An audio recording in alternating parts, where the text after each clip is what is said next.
I offer my most loving pranams at Bhagwan's lotus feet.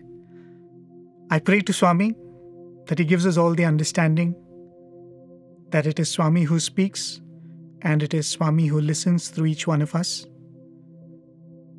Elders, sisters and brothers, Sairam to all of you. It gives me great pleasure to join you all today in trying to prepare and deliver this online talk to all of you. It has helped me connect to the Swami within, and I am grateful to the organizers for giving me this opportunity. We're talking about how do we connect to Swami? How do we plug into the source? An eternally relevant question, isn't it? In fact, even as I was thinking about the topic, it just occurred to me that when we were graduating, when we were completing our masters, we prayed to Swami for an audience.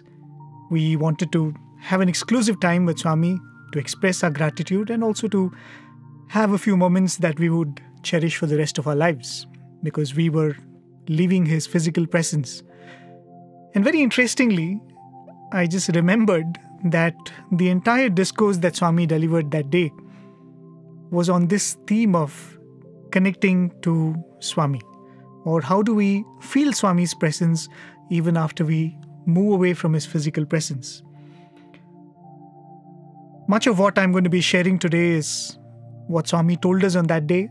It is very relevant even today, even for me, and I'm sure it is relevant to each one of you too. But we will come to that in the course of this talk. I'm sure most of you would be aware of this classic story from the Srimad Bhagavatam, probably one of the most popular ones, the story of Gajendra Moksham.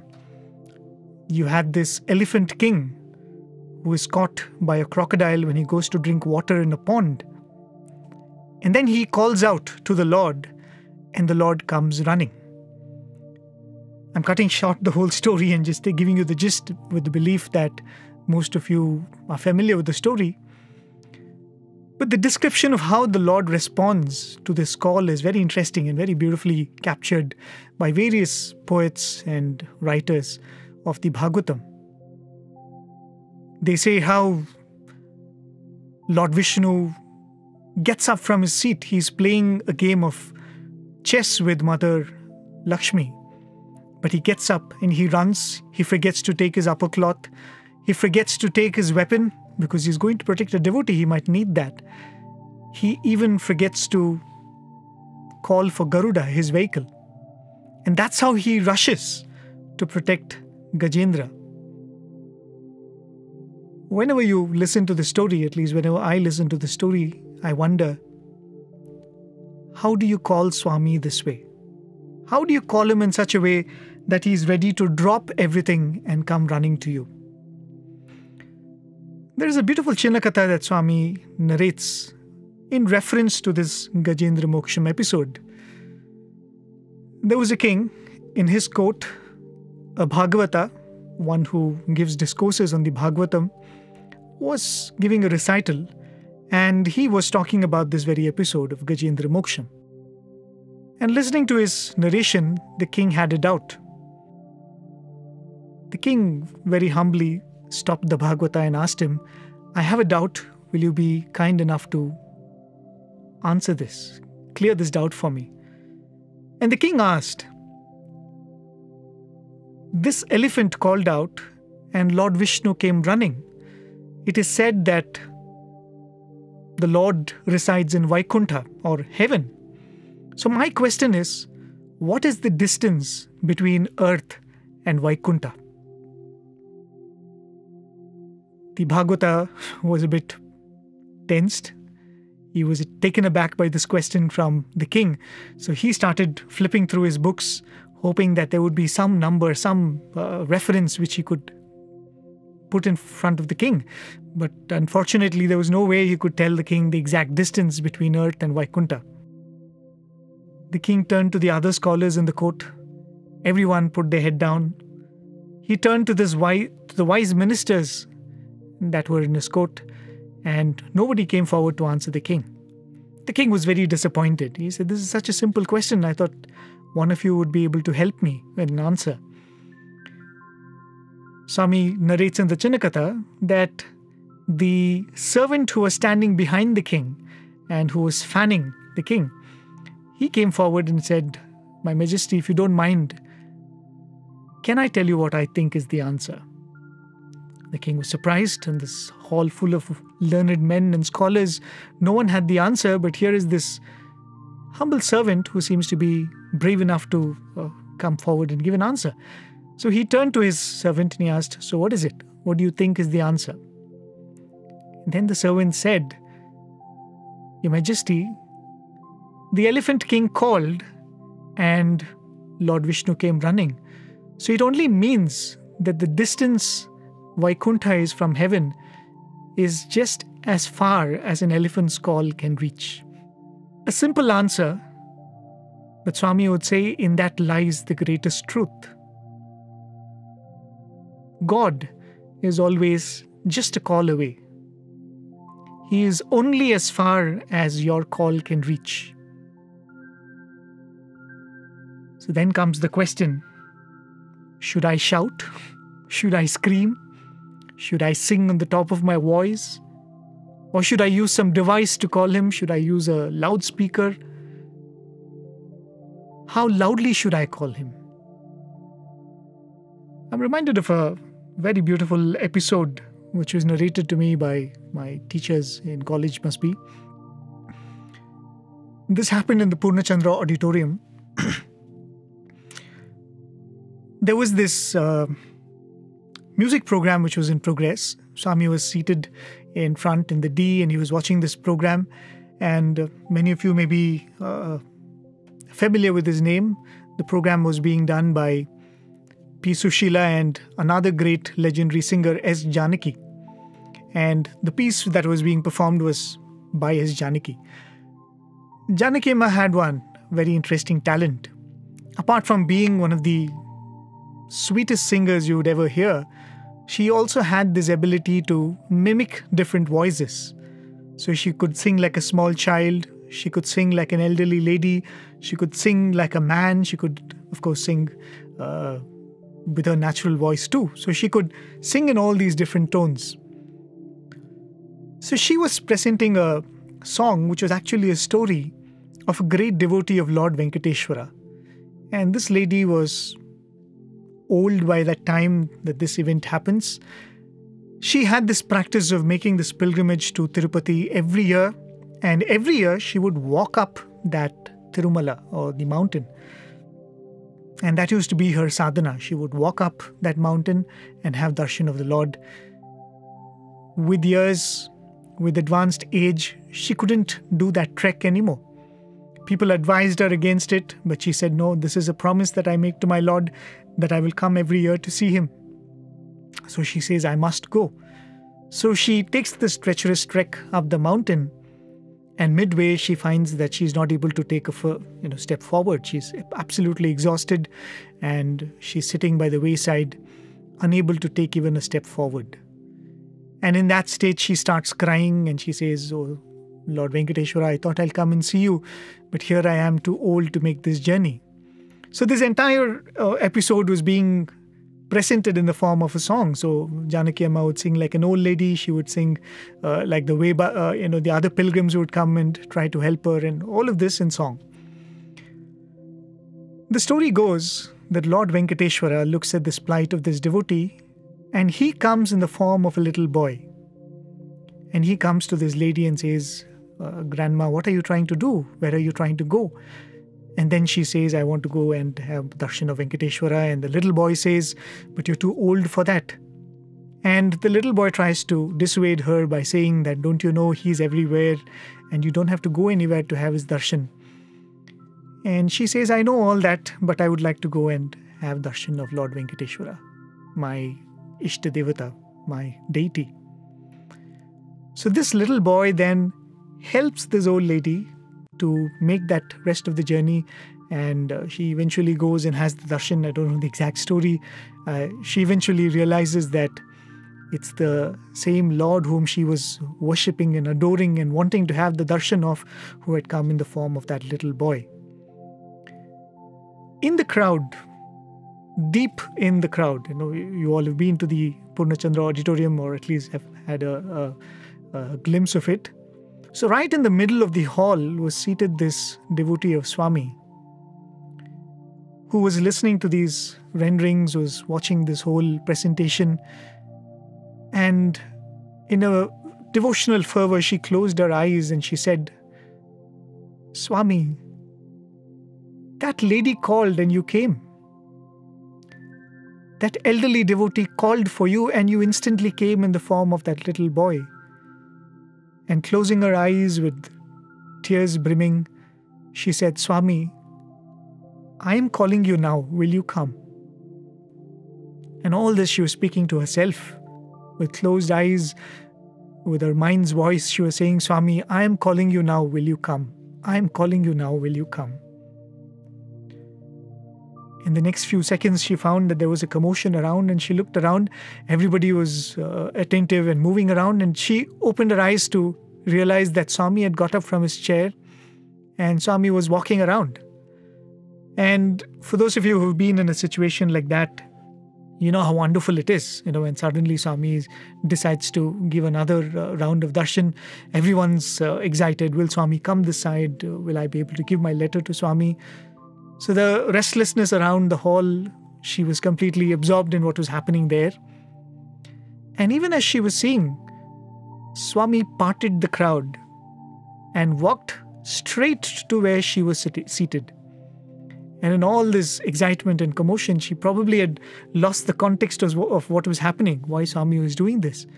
And Swami came straight, stood where she was seated, looked at her, and very simply, Swami said, "You called.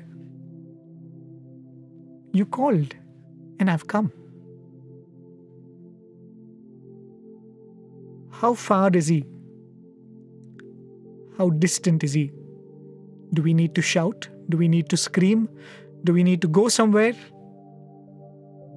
He is as close as your mind's voice can reach, isn't it? But then there is a way in which probably he has to be called. How do we call him in such a way that he drops everything and comes running? How do we call him in such a way that he stops a drama and he comes to attend to you?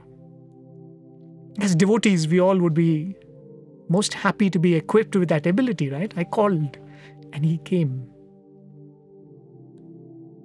What is it that we are missing out? Or what is it that we're still in the process of learning? I wouldn't say we have failed, but we are still picking the art. What is it that we need to learn?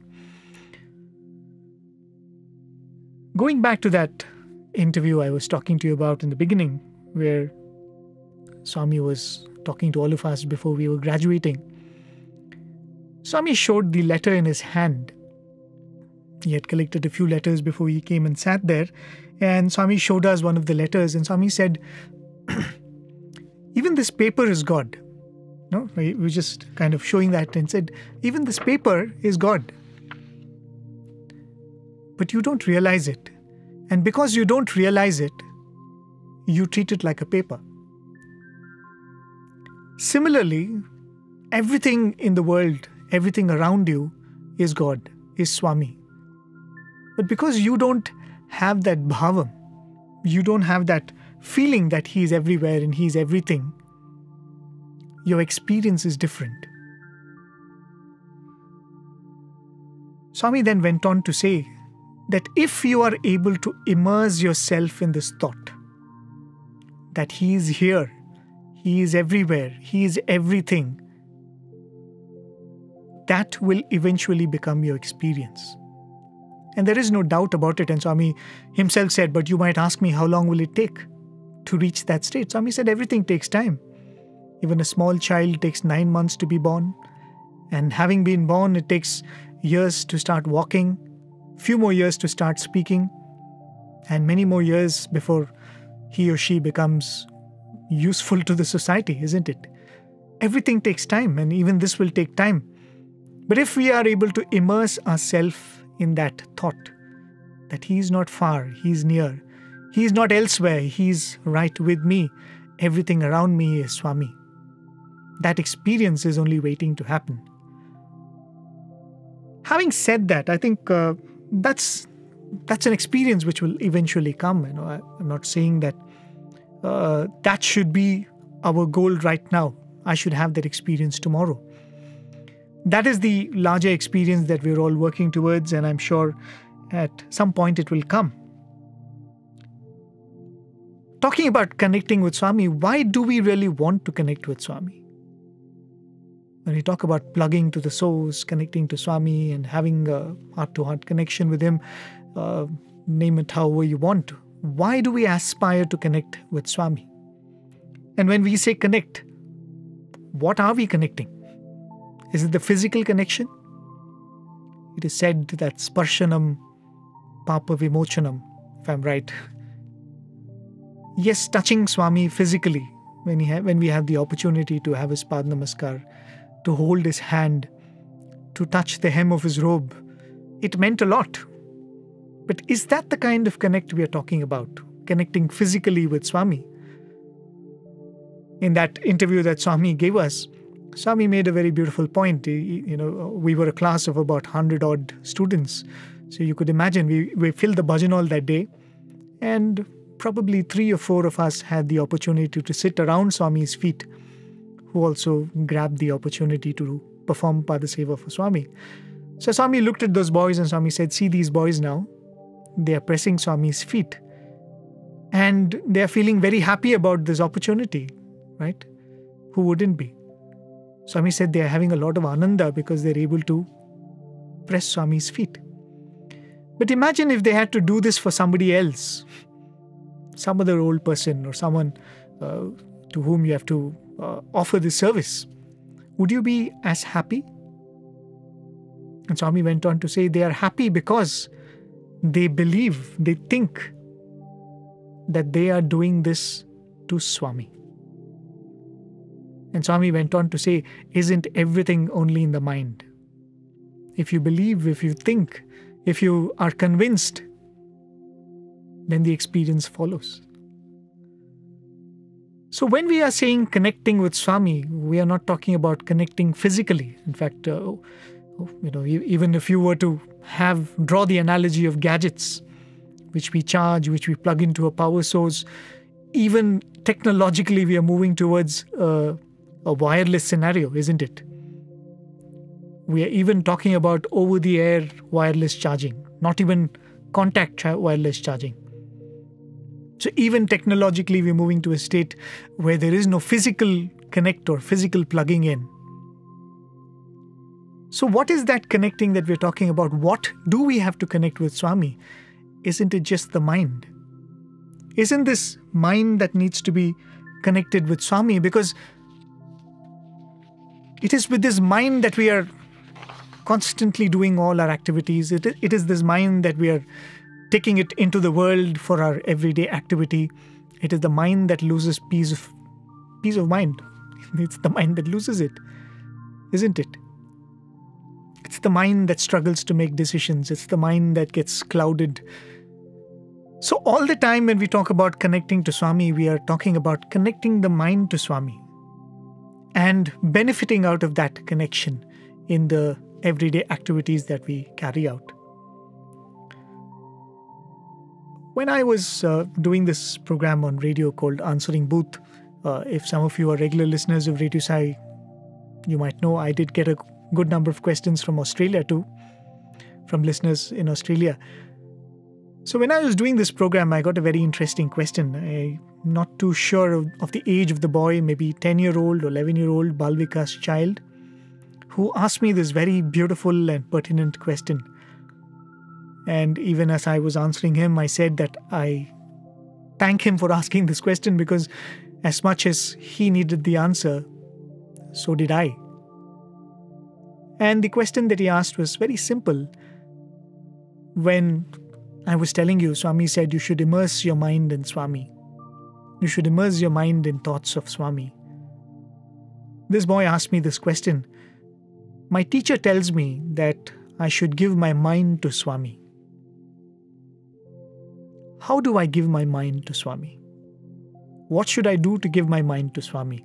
When we talk about connecting our mind to Swami, when we talk about charging our mind with Swami, how do you give your mind to Swami? So the next few points that I'm going to make are the points that I made as an answer or in reply to that question, this beautiful question that this young boy had asked me. Swami would often say the mind is a bundle of thoughts, right? That's probably the most accurate description of the mind that you can come up with. It is a bundle of thoughts.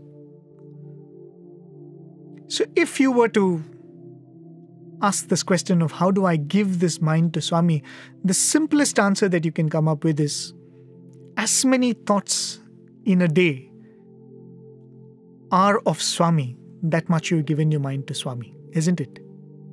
As many times I'm able to think of Swami during the day, that much I have given my mind to Swami.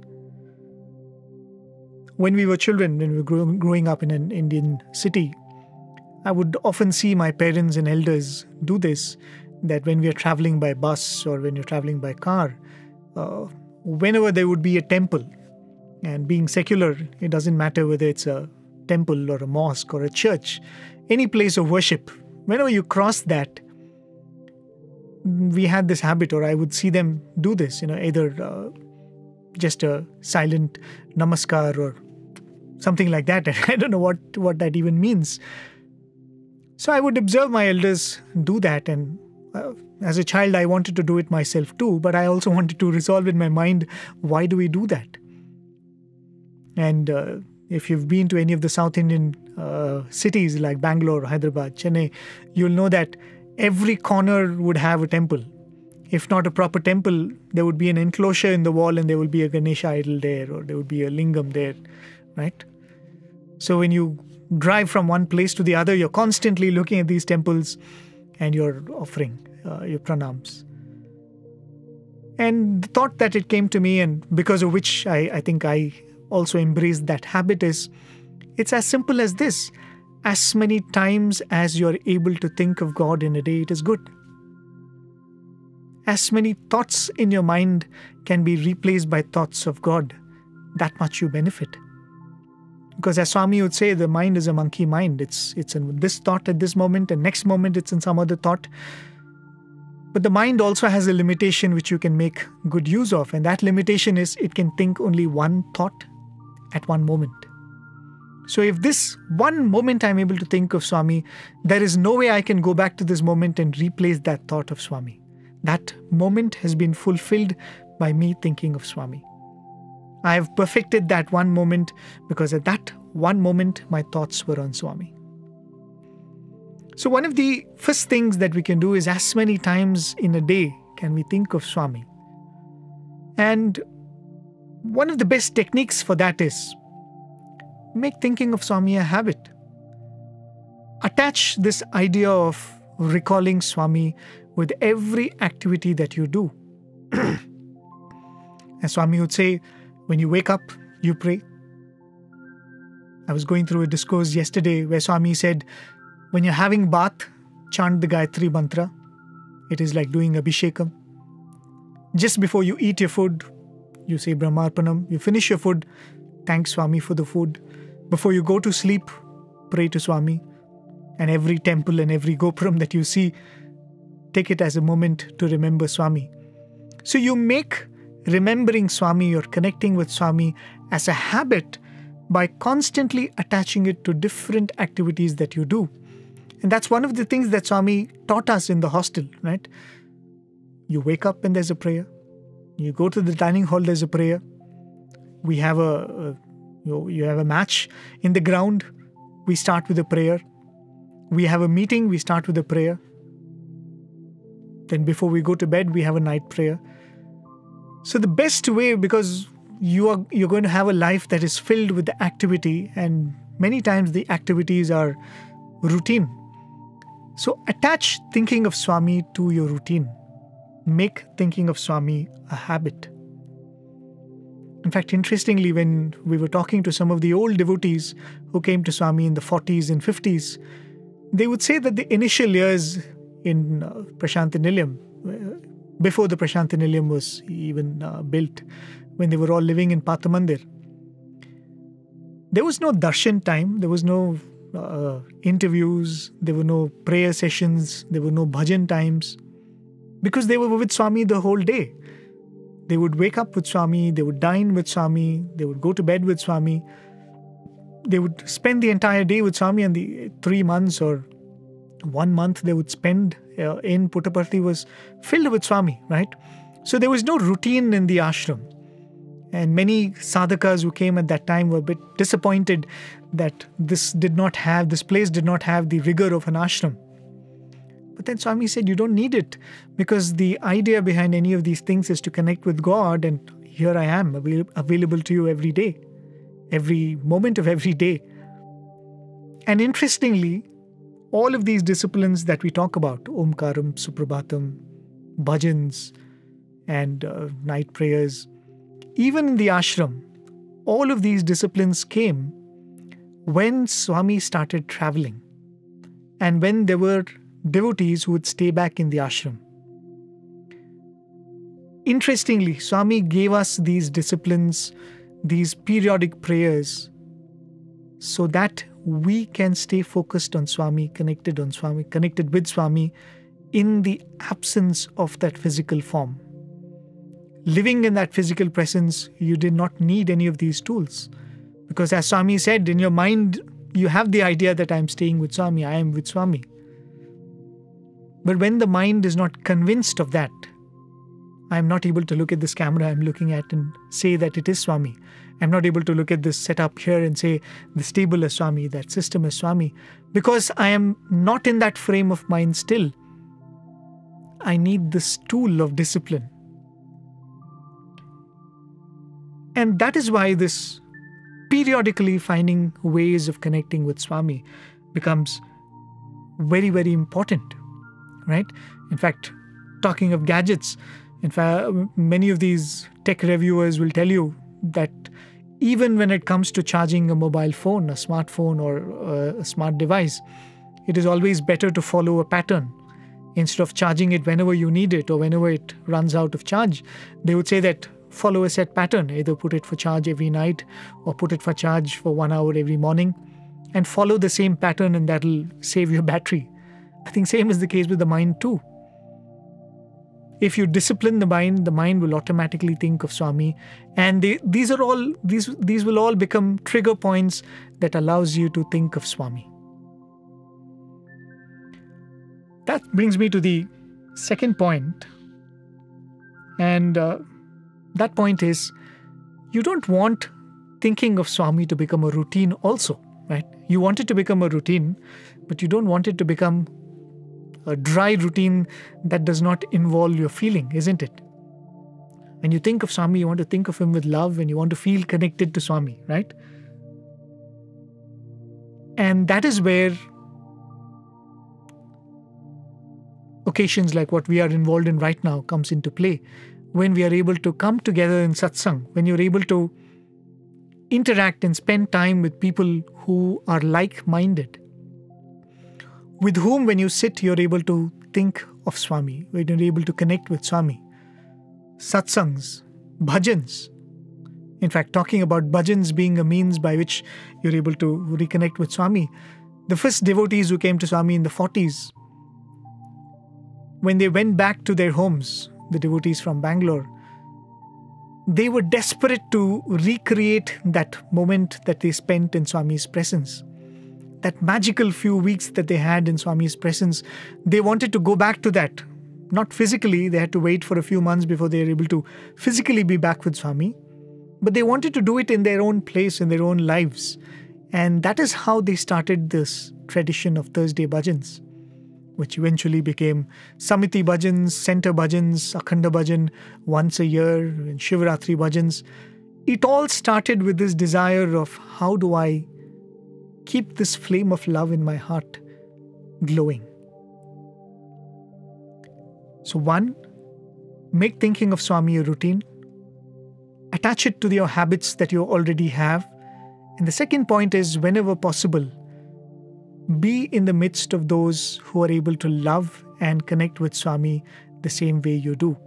That will certainly help in enabling us to connect with Swami better. The third point that I would like to make, that I gave in that answer, is apart from these things, it is also very important to find at least 5 minutes in a day, be it in the morning, be it before you go to sleep, or be it during your transit to work. At least 5 minutes when you're able to be alone with Swami. When you're able to converse with Swami, when you're able to talk to him and say that, Swami, this is what's happening in my life, and this is the unpleasant thing that happened, or I'm scared about this, I would like to make myself better in this. Or, Swami, a wonderful thing happened today, I want to share it with you. Or, Swami, I want to thank you because such a beautiful thing happened to me.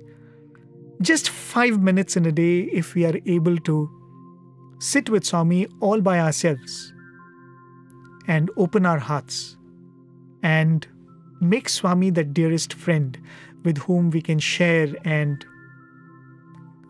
express everything that runs in our mind. That's a very, very important thing that we need to do. And this could you could close yourself from everybody else and sit in your puja room and do it. Or it could be even in a gathering where that is a time you close yourself and you think of Swami. And for many of us, this used to be something that we would do sitting in mandir. There would be hundreds of people around, but closing your eyes, sit in solitude. And internally we would be conversing with Swami. We would tell him that, Swami, oh, this is what happened in the college today. This is what I did, and I'm really sorry about this. There was this interview with Swami had given to some students, and many times when Swami gives this opportunity, Swami would say, if you have any questions, you can ask me.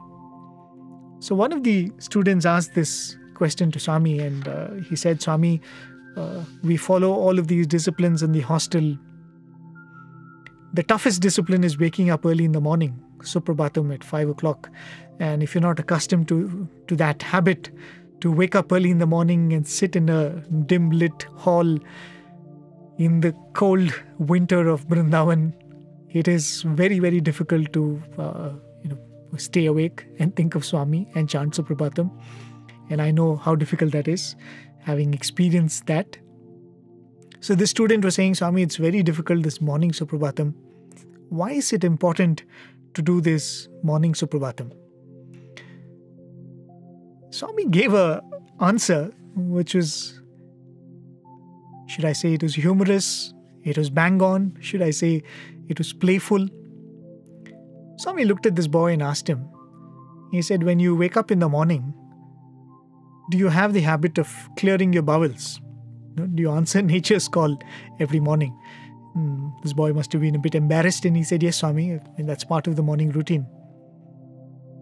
And then Swami went on to say, when you clear your stomach in the morning, the rest of the day you feel light and your day goes well, isn't it? Just like how your body needs that cleansing, that purging, in the same way, the mind too needs that cleansing before it starts the day's work. What an analogy to give, but as I said, it is spot on, isn't it?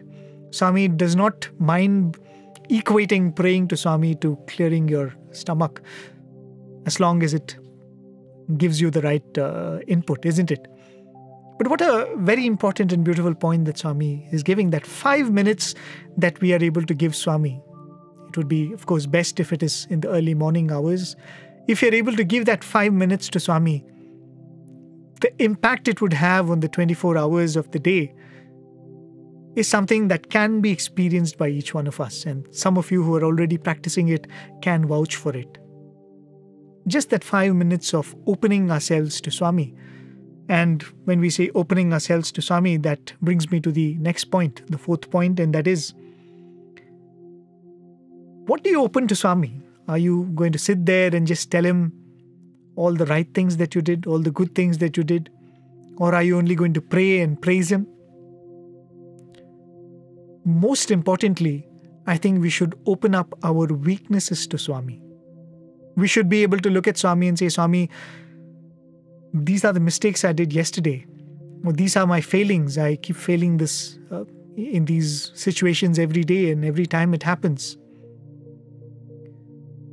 If we are able to open up and say, Swami, these are my flaws, I can tell you one thing for sure. The amount of lightness that it brings to your mind is incredible. If you're able to tell Swami, Swami, these are my flaws, and I, place it in front of you, it will first of all lighten your mind so much. And when you do that to Swami, you are allowing Swami to really step into your heart, step into your mind, and tidy it up for you. Till then, we are completely closed, and we kind of just turn to Swami to praise Him and to just get some gifts from Him or get some grace from Him. It is when we are able to open our heart to Him and say, Swami, these are my fears, these are my failings, these are my desires, these are my ambitions. This is what I would like to achieve. You are letting Swami into your heart. And that is why that becomes a very important practice. Swami would often say, Nenu chakali vadu, Swami would say in Telugu, I am your dhobi, I am your washerman, and your mind is the linen I have come to wash. How absurd it would be if I were to say today, oh, I have to give my dirty clothes to the dhobi, let me wash it first and then give it to the dhobi. If we wait till we are pure in our mind and hearts to turn to Swami and open up to Swami and connect with Swami, it is meaningless. We are opening up to Swami and trying to connect to Swami so that our minds are purified, so that the washerman can wash our dirty linen, isn't it? So the fourth point is, when you're having this conversation with Swami, 5 minutes, 10 minutes, 15 minutes, open up your heart, your failings, your worries, your shortcomings. Make Him a partner in your journey to correct all these things. The fifth point that I would like to make is, we talked about the mind as a tool for thinking, right? The more we think of Swami, the more we have given our mind to Swami. Another very important point or tool or function that we use the mind for is to constantly make choices in life, isn't it? We are all the time making important choices, critical choices, life-changing choices, simple choices. What do I wear today? What do I eat today? Where do I go today? What do I do today? If we are able to connect these choices to Swami in some way, you dress in a certain way and say, I think Swami likes it this way. Your dietary choices are made in such a way, I think Swami would like it this way. If there is a situation, just to pause and think, what would Swami expect me to do? You're faced with a choice. You're faced with a situation where you're supposed to speak up. You're faced with a situation where you're supposed to deal with a problem. Just to pause before a choice and ask this question, what would Swami want me to do? What you do after that, that's a different topic altogether. I'm not getting into that. But since we constantly make choices with this mind, as many choices as we can, if we can attach it to Swami in our own way. You might be wrong when you think that Swami doesn't like me to eat this. You might be completely wrong when you make a choice thinking that this is what Swami would want me to. But as I said, that's a different story altogether. But the very fact that before making a choice, that you paused and you asked, would Swami like me to do this? I think you have taken the first step in trying to connect with Swami. The final point that I want to talk about connecting with Swami is, we do not use the mind only to think. We do not use the mind only to make decisions, we also use the mind to act. All our actions are driven or arise in the mind as thoughts.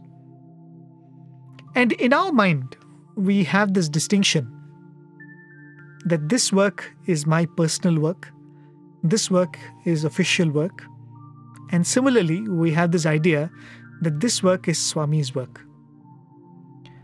The more you indulge in the work that you believe is Swami's work, the more you are mentally connecting with Swami. Eventually, in the larger picture, the way Swami wants us to look at things, there is nothing like my work and Swami's work. Everything is Swami's work. But in our mind, there is that distinction at this point in time. So use that distinction. The more you set aside time for that work, which is Swami's work, which you think is Swami's work, which we might probably categorize as organization activity or service activity or seva or whatever it is. This is Swami's work and I have to give my time and energy for it. You are giving your mind, you're applying your mind, and that is also a beautiful way to connect with Swami. Sometime last year, I think a couple of years back, we did this beautiful series with a devotee, a singer from Sundaram Bhajan group, Mrs. Girija Bai. And you'll be able to find those conversations on our YouTube channel. She was talking about this bhajan that she had composed, and I'm sure most of you will be familiar with this bhajan. The bhajan is Sai Sai Smaran Karo, Guru Charan Kamal Dhyan Karo, Keshava Madhava Bhajan Karo. So this bhajan was composed by this lady, this devotee from Sundaram Bhajan group. So the first time she sang it, she had sung it, I think, in the Gindi temple, the famous Shirdi Baba temple, which has its history way back in the 40s. Swami has visited that place many times. So she was in a bhajan session in the Gindi temple and she sang this particular bhajan which she had composed. Initially, she had composed it in such a way that the last line would go, Sadguru Sai Smaran Karo. And that's how she had rendered it on that day too. That night, Swami comes in a dream and Swami tells her, hey, that bhajan that you sang, the last line lo, Seva Karo Ani Pettu. Swami said in the last line, don't end with Smarana Karo. Swami said, Seva Karo. Make it Sadguru Sai Seva Karo. And this is how Swami modified that song. And when I was just listening to that episode, it just struck me that whatever I've been trying to convey to you in the past half an hour, 45 minutes or so, was precisely what Swami had conveyed in that single bhajan by just making that small tweak in the last line. Think of it. The first line is Smarana Karo. Sai Sai Smarana Karo. That is what I was telling you about different ways by which you can have as many thoughts of Swami as possible. As you go through your day, as Swami would say, Anusmarana, Namasmarana. If you're sitting, waiting in the, waiting for a doctor's appointment, you can think of him. If you're standing in a line waiting for your coffee, you can think of him. If you're commuting, you can think of him. As many times as possible, think of him by Namasmarana or by reciting something or chanting something. Smarana Karo is the first line. The first way by which you can think of, which you can connect with Swami is by thinking of Swami in these various ways. The next line is Dhyana Karo.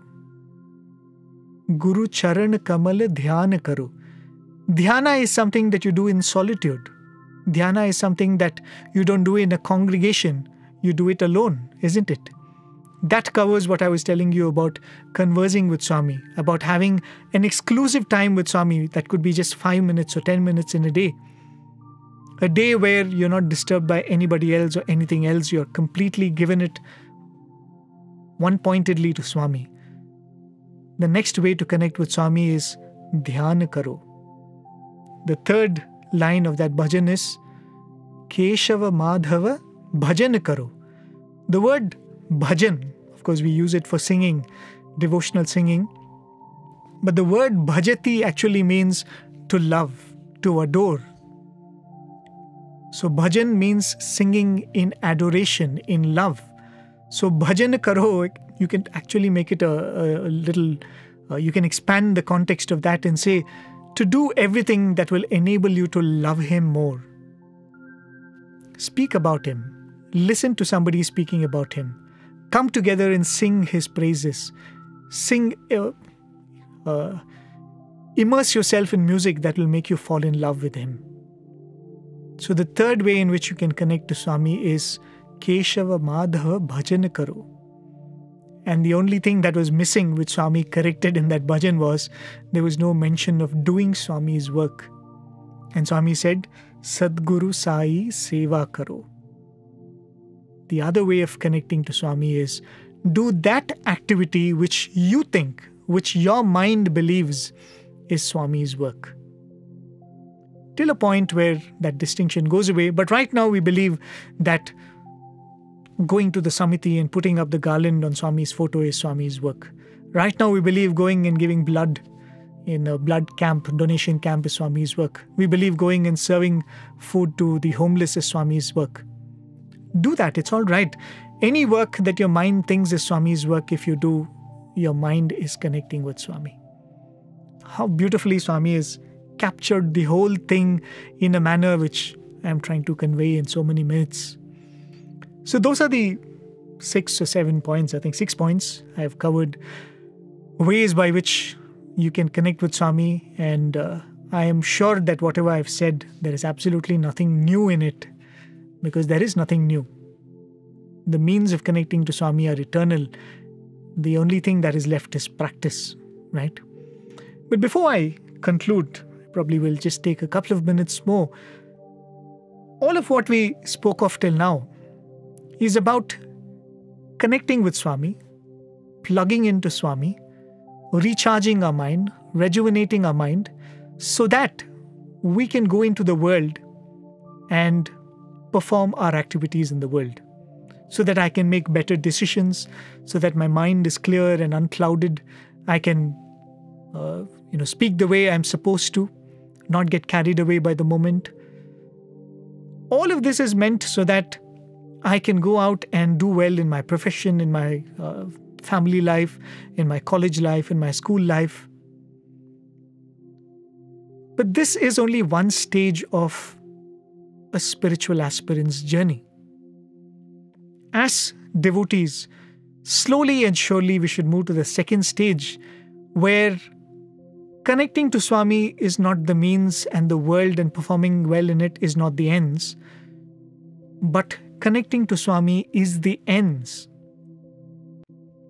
Connecting and being connected with Swami, as Swami said, to be immersed in that idea that Swami is with me is the end, and everything in the world is only a means. Sorrow for me should become a means to connect with Swami. Happiness for me should become a means to connect with Swami. My daily routine should become a means to connect to Swami. Whatever work I do, I could be a lawyer, I could be a doctor, I could be a homemaker. All of these activities are nothing but a means for me to connect with Swami. That is the next stage we all must graduate to, where we are not trying to connect with Swami to perform well in the world, but we are trying to use every tool in the world so that we are able to connect better with Swami. There was this student who was graduating, I think he had graduated, and Swami had given him an opportunity to become a lecturer in Swami's college. So Swami had called him for an interview along with the 3 others who were joining the college. At that point, again, Swami opened up for any questions, and this boy asked Swami this question. He said, Swami, how do I sanctify my life? You have given me this opportunity to do Swami's work, to be in Prasanthi Nilayam, to stay connected with Swami, unlike the many other students who had to leave. How do I sanctify my life? And this boy says, Swami paused for a moment. Swami looked at him and Swami said, you do not have the bhakti of Hanuman to please me. You do not have the commitment of Radha to love me. And then Swami went on giving a few examples like this, saying that you do not possess all of these great virtues of these great devotees. Then Swami said, you don't need to do any of that. Don't worry about all of that. Get up in the morning, pray to Swami before you go for work, prepare diligently, sincerely for your class, deliver your lectures, take good care of your children who are good care of the students who are entrusted to you, clear their doubts, sincerely work whatever has been given to you. At the end of the day, Swami said, mentally, in your heart, offer it to Swami and say, Swami, I offer all my efforts to you. And Swami said, that is more than enough. That is all I seek from you. Every role that we play in this world, every duty that we perform is an opportunity for us to use to connect with Swami.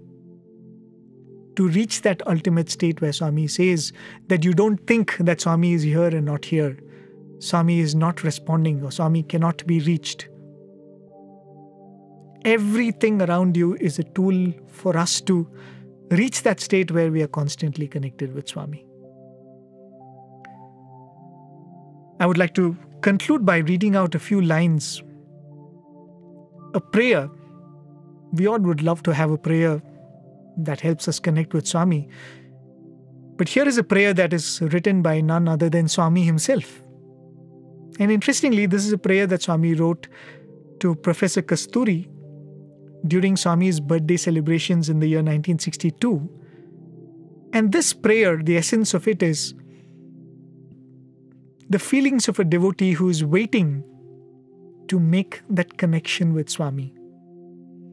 And imagine Swami is writing this as a prayer to Professor Kasturi and saying, recite this prayer, who is Swami's neighbor in Prasanthi Nilayam, who probably is more close than anybody else physically to Swami.